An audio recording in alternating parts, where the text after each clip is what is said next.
నిజామాబాద్లోని తెలంగాణ యూనివర్సిటీలు vigilance and enforcement అధికారులు సోదాలు చేస్తున్నారు. యూనివర్సిటీలు గత కొంతకాలంగా అక్రమాలు జరిగాయన్న ఆరోపణల నేపథ్యంలో అధికారులు సోదాలు నిర్వహిస్తున్నారు. ఈసీ సభ్యులకు వీసీకి మధ్య విభేదాలపై అధికారులు దృష్టి సారించారు. వీసీ అక్రమాలకు పాల్పడ్డారని కొత్త రిజిస్ట్రార్ను నియమిస్తూ వీసీ నిర్ణయంతో గందరగోళంగా మారింది. ఈసీ సభ్యులకు వీసీకి మధ్య ప్రచ్ఛన్న యుద్ధం కొనసాగుతోంది.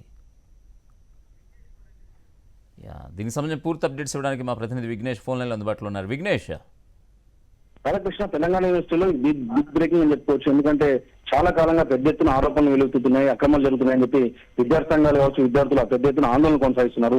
ఈ నేపథ్యంలో ఇవాళ విజిలెన్స్ ఎన్ఫోర్స్మెంట్స్ అధికారులు దాడులు నిర్వహించారు. యూనివర్సిటీలో అకౌంట్ సెక్షన్ కావచ్చు, ఎస్టాబ్లిష్మెంట్ సెక్షన్, అలాగే బిల్డింగ్ సెక్షన్, ఏవో కార్యాలయంలో ఏకకాలంలో సోదాలు నిర్వహిస్తున్నారు. దాదాపు 5 కార్లలో అధికారులు హైదరాబాద్ నుంచి వచ్చిన అధికారులంతా కూడా పెద్ద ఎత్తున తనిఖీలు చేసిన పరిస్థితి కనిపిస్తుంది. తెలంగాణ యూనివర్సిటీలో గత కొంతకాలంగా అక్రమాలపై ఆరోపణలు వెలుగుతున్నాయి. యూనివర్సిటీలో అక్రమ నియామకాలు జరిగాయని చెప్పి, అలాగే అక్రమ లావాదేవీలు జరిగాయని చెప్పి ఈసీ చర్యలకు దిగింది. ఉన్నతాధికారులు ఎవరైతే ఈసీ సభ్యులు ఉన్నారో వారంతా కూడా వీసీ నిర్ణయాలను వ్యతిరేకిస్తూ, అక్కడ జరుగుతున్న అక్రమాలను వ్యతిరేకిస్తూ ఎప్పటికప్పుడు చర్యలు తీసుకుంటున్నారు. రిజిస్ట్రార్ నియామకంలో కూడా ఎవరైతే వీసీ నియమిస్తున్న రిజిస్ట్రార్ ను కూడా ఈసీ తప్పుపడుతూ ఈసీ మళ్ళీ అతన్ని తొలగిస్తుంది. ఇలా దాదాపు 18 నెలల కాలంలోనే 6 రిజిస్ట్రార్లు మారిపారు.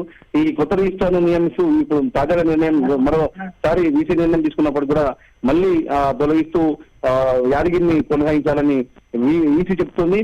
వీసీ రవీందర్ గుప్తానేమో కనకాయన నియమించారు. ఇదంతా కూడా మొత్తానికి అయితే పాలన అంతా కూడా గందరగోళంగా మారిపోయింది. విద్యార్థుల ఆందోళనలు కొనసాగుతున్నాయి. ఈ విషయంలో ఏదైతే ఈసీ ప్రభుత్వానికి కూడా రీసెంట్ గా తమ ఏదైతే ప్రభుత్వం నిర్ణయం తీసుకోవాలని చెప్పి తమ నిర్ణయాలన్నీ కూడా తీర్మానం చేసి కూడా ప్రభుత్వానికి అప్పగించిన పరిస్థితి. మొత్తానికైతే విద్యార్థుల ఆందోళనలు కొనసాగుతున్నాయి. ఇప్పుడు తాజాగా ఏదైతే విజిలెన్స్ ఎన్ఫోర్స్మెంట్ దాడులు జరుగుతున్నాయి, ఇప్పుడు అక్రమాలన్నీ బయటపడే అవకాశాలు ఉన్నాయని చెప్పి పరిస్థితులు అయితే కనిపిస్తున్నాయి. Radhakrishna. Okay Vignesh, thank you.